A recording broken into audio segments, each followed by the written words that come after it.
PandastcASMR.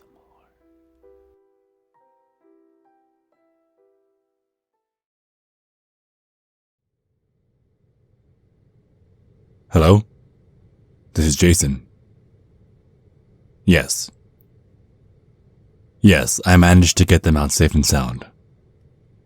They decided it would be fun to pull a stunt in front of a crowd of humans, sir.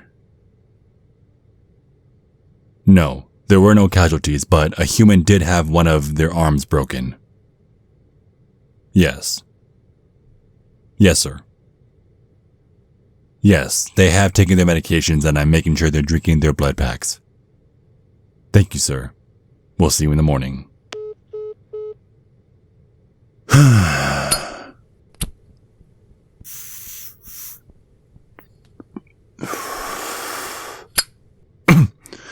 Oh, hey.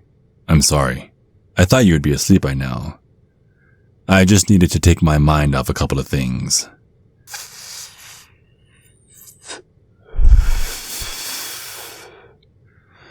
Well, mainly off what happened today. Today was just too close a call. I understand that you're quite famous for living on the edge, but what you did was completely idiotic. You had no business pulling that stunt you did. It wasn't a big deal. If I may speak freely, you nearly got our kind outed.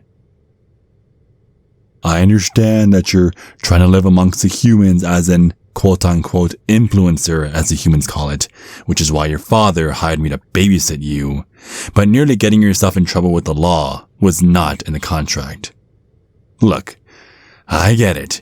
You're using your vampiric likeness to your advantage to get the attention, the fame, the brand deals, and so forth, but what you did nearly put an end to our kind.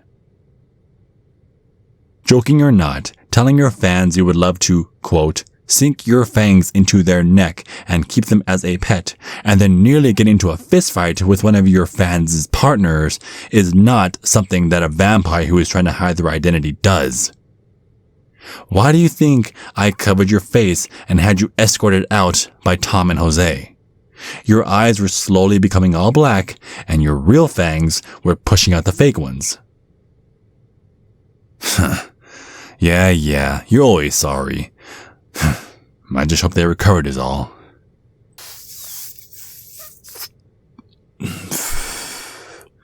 Huh?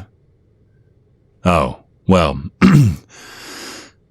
After I had you escorted away, I took a second glance at the human and they were trying to bulldoze past the crowd to get to you.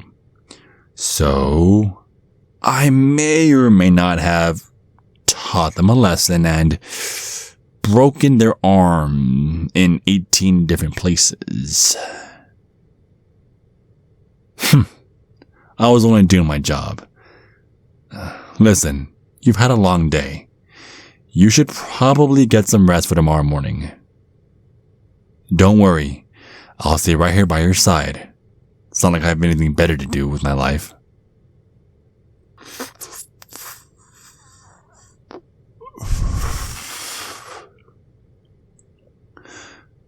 When you get to be my age, you learn quickly that humans aren't all glitz and glamour. There's some evil humans in the world who don't care about your social status, your looks, or what you have, or anything. They will just do what they've been doing for as long as time's been around. Look out the window. Every lit up window and every car that's going in and out of the city has humans in it that have hatred in their hearts. Why do you think I am, no pun intended, as cold as ice around the humans? Why do you think that I am as aggressive as I am in dealing with hecklers and quote-unquote haters, as you call them? It is because I know they have zero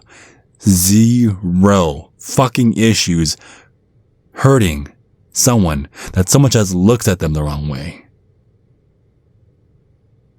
I know, but I couldn't forgive myself if I let a repeat of what happened with your mother. Never mind. It was nearly 300 years ago. I was around the age of 19. I was hired by an organization, which I'm pretty sure you're well familiar with, that catered to the elites. This usually meant I escorted royalty from one part of their castle to the next. Well, keep in mind, I was still human. Your father had given me orders to escort your mother from his and her sleeping chambers to the rose garden. I had Tom and Jose with me. We had made it to the entrance of the garden when out of nowhere a hail of arrows came down on us. Luckily, Tom and Jose suffered only minor scrapes and bruises. I had taken your mother into a secluded section of the garden. One of the assailants managed to get past Tom and Jose and cornered your mother and me. I stood in front of your mother with my weapon drawn. However, this hunter threw a dagger and hit me in the shoulder, and I fell down to the ground like a ton of bricks. They were about to throw one at your mother, but I mustered what strength I had and yanked the dagger out and managed to get a clean shot to the center of the hunter's head. The last thing I remember is your mother kneeling over me and then a sharp, agonizing pain in my neck before everything went black. I woke up the following night a vampire. And ever since then, my apparent bravery earned me a place in your family. But even then, that night still haunts me. Ever since then, ever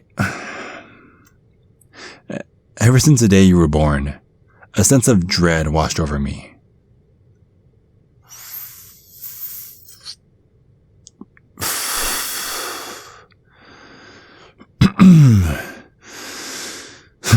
Because I knew at that moment that I would never ever forgive myself if anything happened to you.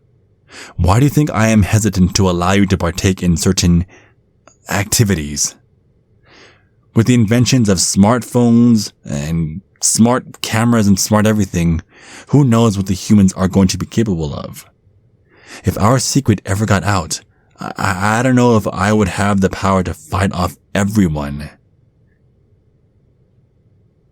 And I would never live it down if so much as a hair on your head was damaged and I couldn't do anything to stop it. What do you do? Thank you. Your hand is very soft.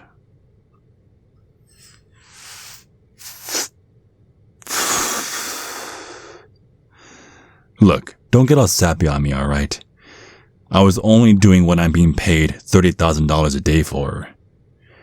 And on top of that, the family looks out for one another, with no questions asked. And I care a great deal about you too. Now come on. You need your rest. I promise I'll be right here when you wake up.